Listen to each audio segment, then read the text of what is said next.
आज इस नई सुबह में आशा भरी नारी के एक और भाग में हम आपका स्वागत करते हैं। एक बार की बात है, एक खूबसूरत राजकुमारी थी जो एक खूबसूरत महल में रहती थी। महल के बगीचे के चारों ओर एक झील थी। राजकुमारी के पास एक सुनहरी गेंद थी और वह उससे खेलना पसंद करती थी। एक दिन बगीचे में खेलते समय गेंद झील में गिर गई।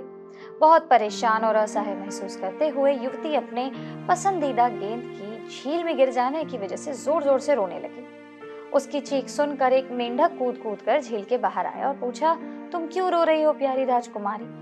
उसने उससे अपनी सुनहरी गेंद के बारे में बताया जो पानी में गिर गई थी और उसे नहीं पता था कि उसे वापस कैसे लाया जाए। मेंढक ने जल्दी से कहा, मैं तुम्हारी सुनहरी गेंद पाने में तुम्हारी मदद कर सकता हूँ, लेकिन तुम मुझे बदले में क्या दोगी? राजकुमारी ने मेंढक को जो कुछ भी चाहिए वो देने का वादा किया। मेंढक ने तुरंत झील में छलांग लगाई और छोटी राजकुमारी के लिए गेंद ले आया। अपनी गेंद देखकर राजकुमारी बहुत खुश हुई। फिर मेंढक ने उसे उसका वादा याद दिलाया। राजकुमारी ने उससे पूछा, तुम मुझसे क्या करवाना चाहते हो? मेंढक ने जवाब दिया, ठीक है, मैं तुम्हारा दोस्त बनना चाहता हूँ, तुम्हारी सोने की थाली में खाना खाना चाहता हूँ और तुम्हारे महल में सोना चाहता हूँ। हालांकि राजकुमारी को उसका विचार बिल्कुल पसंद नहीं आया, लेकिन वो मान गई और अपने महल वापस चली गई। अगली सुबह मेंढक महल में आया और दरवाजा खटखटाया। राजकुमारी ने मेंढक को देखा, लेकिन उसने उसके लिए दरवाजा नहीं खोला। वो बाहर से चिल्लाया, मैं तुम्हारे साथ तुम्हारे महल में रहने आया हूँ प्यारी राजकुमारी।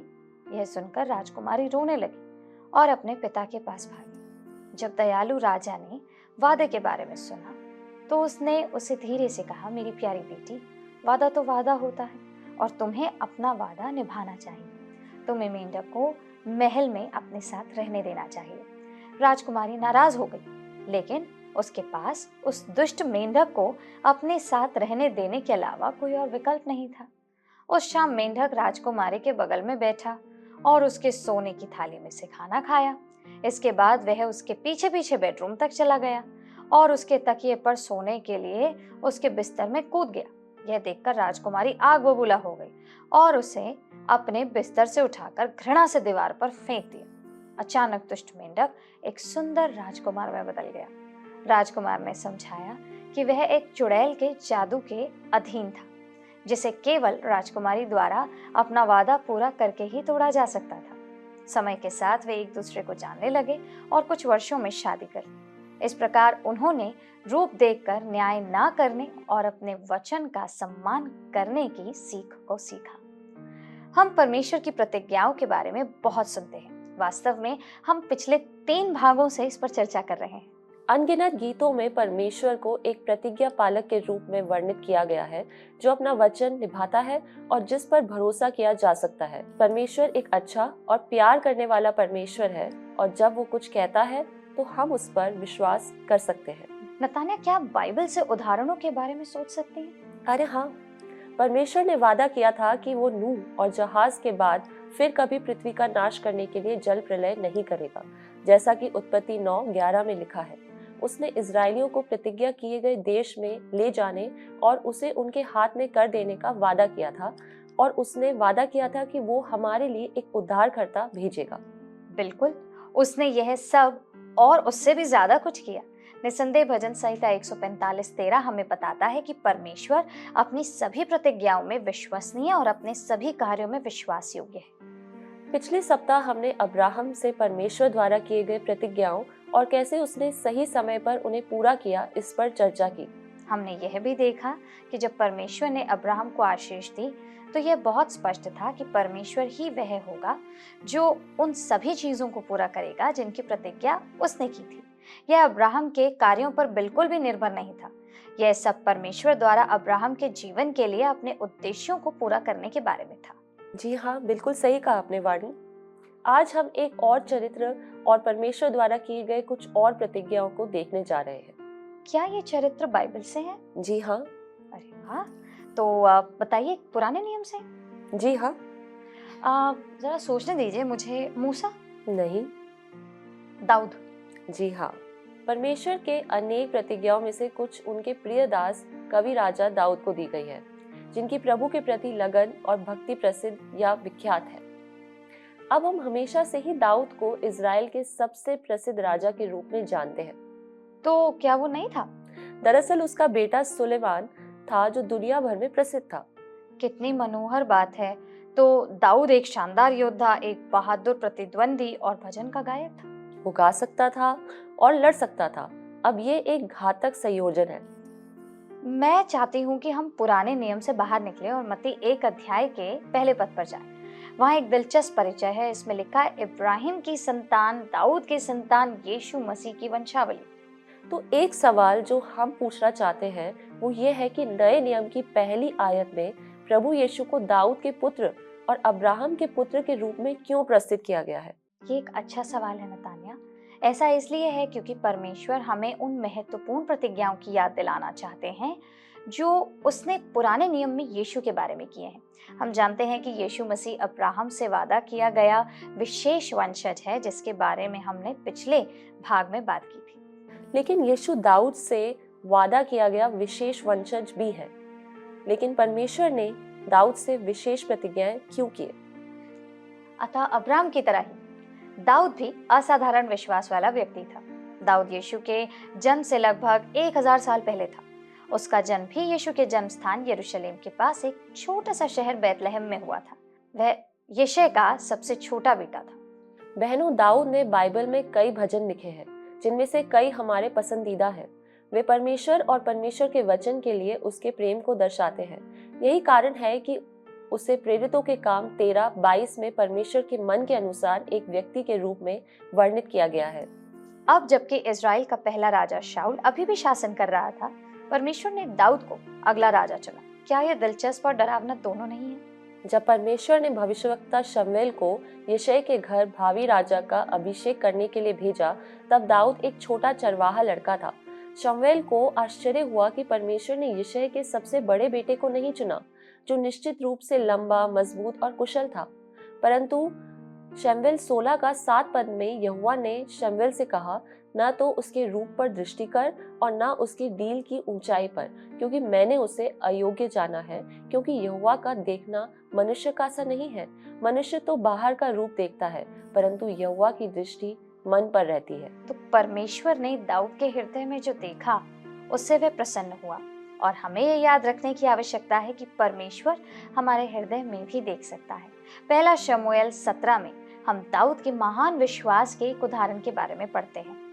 इज़राइल राष्ट्र को पलिश्तियों से खतरा था। पलिश्तियों की सेना का नेतृत्व उनके चैंपियन योद्धा गोलियत ने किया, जो एक विशालकाय व्यक्ति था, लगभग 9 फीट 9 इंच लंबा। राजा शाऊल और उसकी सेना गोलियत से भयभीत थी और परमेश्वर पर भरोसा करने में विफल रही। लेकिन युवा दाऊद जानता था कि परमेश्वर के लोगों के इस शत्रु को परमेश्वर की सहायता से हराया जा सकता है। उसने विश्वास के साथ सिर्फ एक कोफन और 5 पत्थरों के साथ आगे बढ़कर गोलियत को मार डाला। इसके बाद पलिश्ती सेना भाग गई। क्या यह आश्चर्यजनक नहीं है? बिल्कुल। परमेश्वर में दाऊद के विश्वास के द्वारा इज़राइल के लोग अपने शत्रु से बच गए। शाऊल दाऊद की सफलता से बहुत ईर्ष्या करने लगा और कई मौकों पर उसने दाऊद को मारने की कोशिश की, जो शरणार्थी बन गया। इन समस्याओं ने दाऊद को राजा के रूप में अपने समय के लिए तैयार किया। बाइबल सिखाती है कि सच्चे विश्वासियों को अपने जीवन में कठिनाइयों का सामना करना पड़ेगा, जिसके माध्यम से परमेश्वर पर उनका भरोसा बढ़ सकता है। जब शाऊल दाऊद का पीछा कर रहा था, तो ऐसे समय थे जब दाऊद उसे आसानी से मार सकता था और सिंहासन ले सकता था। लेकिन दाऊद जानता था कि ये गलत था, क्योंकि शाऊल परमेश्वर का अभिषिक्त राजा था और जब परमेश्वर उसे हटाना चाहेगा तो हटा देगा। बहनों, आप देख सकते हैं कि बाइबल में दाऊद मेरा सबसे पसंदीदा किरदार क्यों है। आप देखिए, दाऊद एक धर्मी व्यक्ति था जिसने अपने जीवन में घटनाओं को परमेश्वर के नियंत्रण में रहने दिया, जो हमारे लिए एक और सीख है। फिर शाऊल की मृत्यु के बाद दाऊद राजा बन गया। उसने यरूशलेम से शासन किया, जहां उसने एक महल बनवाया, लेकिन वो संतुष्ट नहीं था। दाऊद परमेश्वर के संदूक के बारे में चिंतित था। तो नतान्या, यह परमेश्वर का संदूक है क्या, जिसे हम वाचा का संदूक कहते हैं? संदूक सोने से मढ़ा हुआ एक संदूक था। यह उनके राष्ट्र के हृदय में परमेश्वर की उपस्थिति का प्रतीक भी था। मूसा के समय से संदूक को मिलाप वाले तंबू में रखा गया था, एक विशेष तंबू जहां परमेश्वर अपने लोगों से मिलते थे। जी हाँ, शाऊल के शासनकाल से ठीक पहले पलिश्तियों ने संदूक ले लिया था। बाद में इसे वापस कर दिया गया, लेकिन वापस मिलाप वाले तंबू में नहीं रखा गया। दाऊद के पास एक बढ़िया महल था और इसलिए वो यरूशलेम में संदूक के लिए परमेश्वर का भवन या मंदिर बनाना चाहता था। दाऊद ने परमेश्वर के भविष्यवक्ता नातान को बताया कि वो क्या करना चाहता था। उस रात परमेश्वर ने नातान से बात की, उसे दाऊद के लिए एक विशेष संदेश दिया। इस संदेश में परमेश्वर द्वारा दाऊद से किए गए वादे शामिल थे। कृपया हमारे साथ दूसरा शमूएल 7:8 से 16 को देखें। अब ध्यान रखें, यह एक प्रतिज्ञा है जो परमेश्वर ने यीशु के जन्म से लगभग 1000 साल पहले दाऊद से किया था। इसलिए अब तू मेरे दास दाऊद से ऐसा कहे कि सेनाओं का यहोवा यूं कहता है कि मैंने तो तुझे भेड़शाला से और भेड़ बकरियों के पीछे पीछे फिरने से इस मनसा से बुला लिया है कि तू मेरी प्रजा इस्राएल का प्रधान हो जाए, और जहां कहीं तू आया गया वहां वहां मैं तेरे संग रहा और तेरे समस्त शत्रुओं को तेरे सामने से नाश किया है। फिर मैं तेरे नाम को पृथ्वी पर के बड़े बड़े लोगों के नामों के समान महान कर दूंगा, और मैं अपनी प्रजा इस्राएल के लिए एक स्थान ठहराऊंगा और उसको स्थिर करूंगा कि वह अपने ही स्थान में बसी रहेगी और कभी चलायमान ना होगी, और कुटिल लोग उसे फिर दुख ना देने पाएंगे जैसे कि पहले दिनों में करते थे, वरन उस समय से भी जब मैं अपनी प्रजा इस्राएल के ऊपर न्याय ठहराता था, और मैं तुझे तेरे समस्त शत्रुओं से विश्राम दूंगा। यहोवा तुझे यह भी बताता है कि यहोवा तेरा घर बनाए रखेगा। जब तेरी आयु पूरी हो जाएगी और तू अपने पुरखाओं के संग सो जाएगा, तब मैं तेरे निज वंश को तेरे पीछे खड़ा करके उसके राज्य को स्थिर करूंगा। मेरे नाम का घर वही बनवाएगा और मैं उसकी राजगद्दी को सदैव स्थिर रखूंगा। मैं उसका पिता ठहरूंगा और वह मेरा पुत्र ठहरेगा। यदि वह अधर्म करे तो मैं उसे मनुष्यों के योग्य दंड से और आदमियों के योग्य मार से ताड़ना दूंगा, परंतु मेरी करुणा उस पर से ऐसे ना हटेगी जैसे मैंने शाऊल पर से हटाकर उसको तेरे आगे से दूर किया। वरन तेरा घराना और तेरा राज्य मेरे सामने सदा अटल बना रहेगा, तेरी गद्दी सदैव बनी रहेगी। यह एक सुंदर प्रतिज्ञा है, तो आइए इसे तोड़कर समझें और उन सभी का अध्ययन करें। परमेश्वर ने दाऊद को एक विशेष पुत्र का वादा किया था जो दाऊद के सिंहासन से और दाऊद के राज्य पर शासन करेगा, जो हमेशा के लिए परमेश्वर का राज्य है। परमेश्वर ने दाऊद के लिए एक घर बनाने की भी प्रतिज्ञा की थी। परमेश्वर ने प्रतिज्ञा किया था कि विशेष पुत्र परमेश्वर के नाम के लिए घर बनाएगा। इस विशेष पुत्र का सिंहासन और राज्य हमेशा के लिए रहेगा, और प्रतिज्ञात पुत्र बहुत महत्वपूर्ण होने वाला था। परमेश्वर उसके बारे में दूसरा शमूएल 7:14 में कहता है, मैं उसका पिता ठहरूंगा और वो मेरा पुत्र ठहरेगा। क्या आप अनुमान लगा सकते हैं कि यह विशेष पुत्र कौन है? ये दाऊद के प्रतिज्ञात वंशज परमेश्वर के अपने पुत्र प्रभु यीशु मसीह के बारे में बात करता है। अब दाऊद का एक बेटा था जिसका नाम सुलेमान था, और दाऊद से परमेश्वर की प्रतिज्ञाएं सुलेमान के द्वारा आंशिक रूप से पूरी हुई। सुलेमान ने दाऊद के बाद यरूशलेम से शासन किया और मंदिर अर्थात परमेश्वर का घर बनाया। हालांकि उसने परमेश्वर की प्रतिज्ञाओं को पूरी तरह से पूरा नहीं किया। हाँ, ये सही है वाणी। दाऊद से परमेश्वर की प्रतिज्ञाएं पूरी तरह से पूरी होंगी जब प्रभु यीशु मसीह परमेश्वर के राज्य को पुनर्स्थापित करने और यरूशलेम में दाऊद के सिंहासन से शासन करने के लिए वापस आएंगे, क्योंकि यीशु अपनी माँ मरियम के माध्यम से दाऊद के वंशज थे और इसलिए उन्हें दाऊद के पुत्र के रूप में वर्णित किया जा सकता है। इससे भी महत्वपूर्ण बात यह है कि वे हमेशा के लिए शासन करेंगे क्योंकि परमेश्वर उनके पिता हैं। दर्शकों, नया नियम पुष्टि करता है कि यीशु दाऊद के विशेष पुत्र है, और लूका 1 में हम एक स्वर्गदूत के बारे में पढ़ते हैं जो मरियम के पास आता है और उससे वादा करता है कि उसका एक बेटा यीशु होगा। ये बेटा किसी मानव पिता के माध्यम से नहीं, बल्कि परमेश्वर की सामर्थ के द्वारा पैदा होना था। मरियम से कहा गया था कि पवित्र आत्मा तुझ पर उतरेगा और परम प्रधान की सामर्थ तुझ पर छाया करेगी, इसलिए वो पवित्र जो उत्पन्न होने वाला है परमेश्वर का पुत्र कहलाएगा। इस बेटे के बारे में स्वर्गदूत ने मरियम से यह भी कहा, वह महान होगा और परम प्रधान का पुत्र कहलाएगा, और प्रभु परमेश्वर उसके पिता दाऊद का सिंहासन उसको देगा, और वह याकूब के घराने पर सदा राज्य करेगा और उसके राज्य का अंत ना होगा। बहनों, एक और रोचक बात यह है कि दाऊद को मंदिर या परमेश्वर का भवन बनाने की अनुमति नहीं दी गई थी। ये उसका पुत्र सुलेमान था जिसने वास्तव में मंदिर बनाया और ये इज़राइल की आराधना का केंद्र बन गया। लेकिन नतान्या, यही बात मुझे दाऊद के बारे में पसंद है कि वे बस चुपचाप नहीं बैठा। हम देखते हैं उसने अपने पुत्र सुलेमान के लिए उन सभी सामग्रियों की तैयारी कर दी जिनकी आवश्यकता उसे मंदिर बनाने के लिए होगी। शब्द भवन आमतौर पर एक इमारत को संदर्भित करता है, लेकिन यह एक लंबे इतिहास वाले महत्वपूर्ण परिवार को भी संदर्भित करता है। जब परमेश्वर ने कहा कि वो दाऊद के लिए एक भवन बनाएगा, तो उसका मतलब एक शाही परिवार से था जो हमेशा के लिए बना रहेगा। दूसरा शमूएल 7, 11 और 16। तो ये महत्वपूर्ण क्यों है? यीशु जिस घर या परिवार का निर्माण कर रहा है वह परमेश्वर का परिवार है, अर्थात सभी युगों के विश्वासियों का परिवार। बाइबल इस परिवार को एक आत्मिक मंदिर के रूप में वर्णित करती है। प्रेरित पौलुस जब इफिसियों 2:19 से 21 में गैर यहूदी मसीहों को लिख रहा था, तो वह उन विश्वासियों के इस महान भवन का उल्लेख करता है।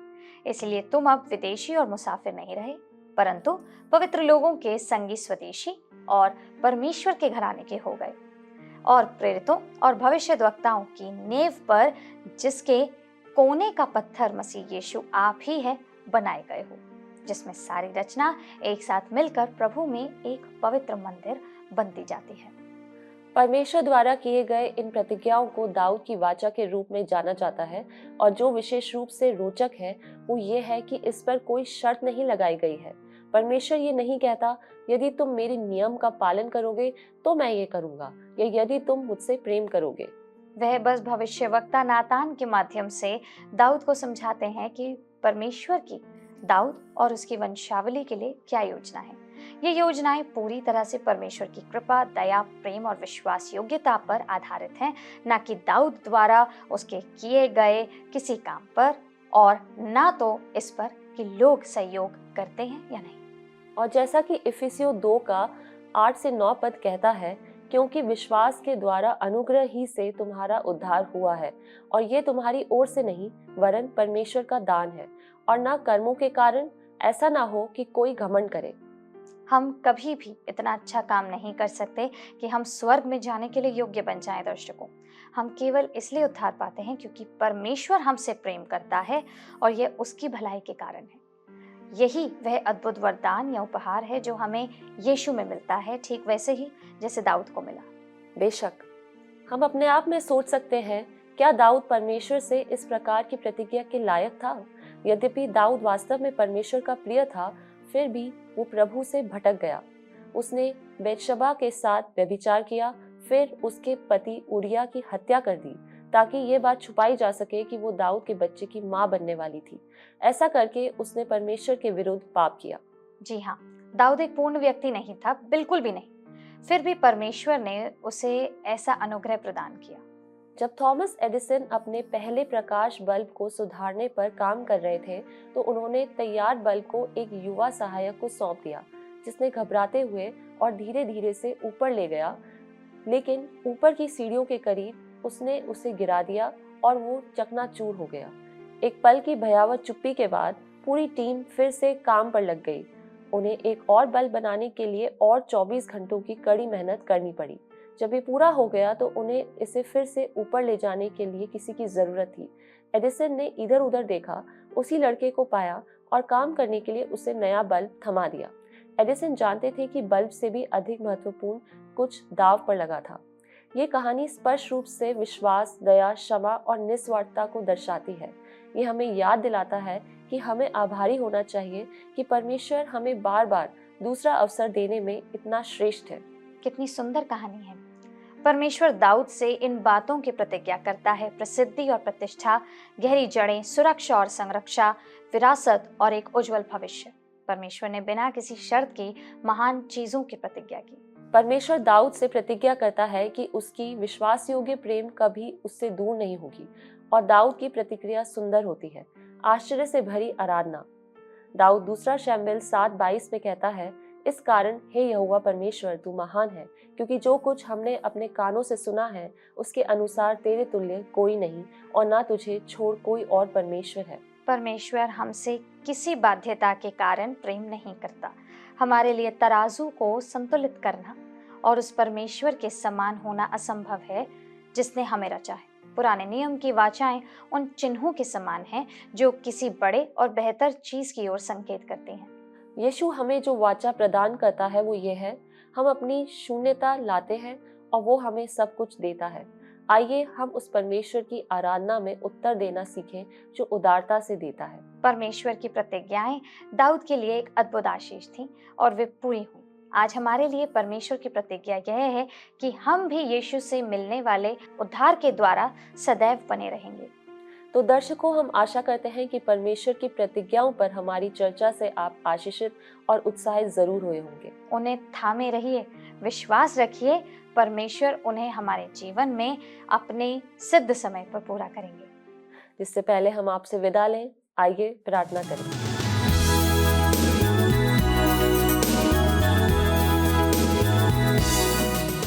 आइए प्रार्थना करें। अत्यंत महान, करुणामय और दयालु पिता परमेश्वर, आज के सुंदर कार्यक्रम के लिए आपका धन्यवाद करते हैं पिता। होने दीजिए पिता परमेश्वर की जब हम आपके वचन से सीखते हैं और समझते हैं कि आपने कितनी खूबसूरती से अपनी प्रतिज्ञाओं को अपने लोगों के साथ साझा किया और उन प्रतिनिधियों को चुना जो आपके वाचाओं को पूरा करने में समर्थ रहे। लेकिन पिता परमेश्वर, हम जानते हैं कि हम अपनी कमजोरियों की वजह से कई बार अपने वादों पर खरे नहीं उतरते हैं। हम दुनियावी बातों में आकर अपने वादों को पूरा नहीं करते हैं, चाहे वो वादे लोगों से हों, चाहे वो वादे आपसे किए गए हों। लेकिन प्रभु जी, मैं जानती हूँ कि आपके वचन की सामर्थ और पवित्र आत्मा की सामर्थ से आप हमें इस योग्य समझते हैं कि आप अपनी वाचा को हमारे साथ बांधते हैं और हमारे को हमेशा वो अवसर देते हैं कि हम अपने वादों को पूरा करने वाले हो सके और अपने आप को स्थिर ठहराने वाले हो सके। मैं मांगती हूँ पिता परमेश्वर, हमारे साथ जुड़े हुए तमाम दर्शकों के लिए आज वो जिस भी परेशानी से जूझ रहे हैं या जिस परेशानी की वजह से वो अपने वादों को नहीं पूरा कर पा रहे हैं, होने दीजिए प्रभु जी कि आप उनके मनों को खोलें और होने दीजिए कि वे आपके पास आएँ और अपने वादों की जिम्मेदारियों को समझें और अपने वादों को, चाहे वो आपके साथ किए हों चाहे अपने परिवार के जनों के साथ किए गए हों, उनको पूरा करने वाले हो सके। मैं मांगती हूँ कि आपने जिस खूबसूरती से दाऊद का उदाहरण देते हुए हमें समझाया है कि कैसे आपने अपनी वाचा उसके साथ साझा करी और चाहे कोई भी परिस्थितियाँ हुई, आपने उसका साथ नहीं छोड़ा। चाहे वो विफल रहा, फिर भी आप विश्वास योग्य है पिता और आपने उसका साथ नहीं छोड़ा। होने दीजिए कि आप हमारे जीवन में भी आपका वचन इसी प्रकार से काम करने वाला हो सके और हम अपने वादों की गंभीरता को समझने वाले हो सके। इस पूरे कार्यक्रम के लिए आपका धन्यवाद करती हूँ। हमारे साथ जुड़े हुए दर्शकों के लिए आपको धन्यवाद करती हूँ। इस दुआ को हमारे उद्धारकर्ता प्रभु यीशु मसीह के नाम से मांगती हूँ, आमीन।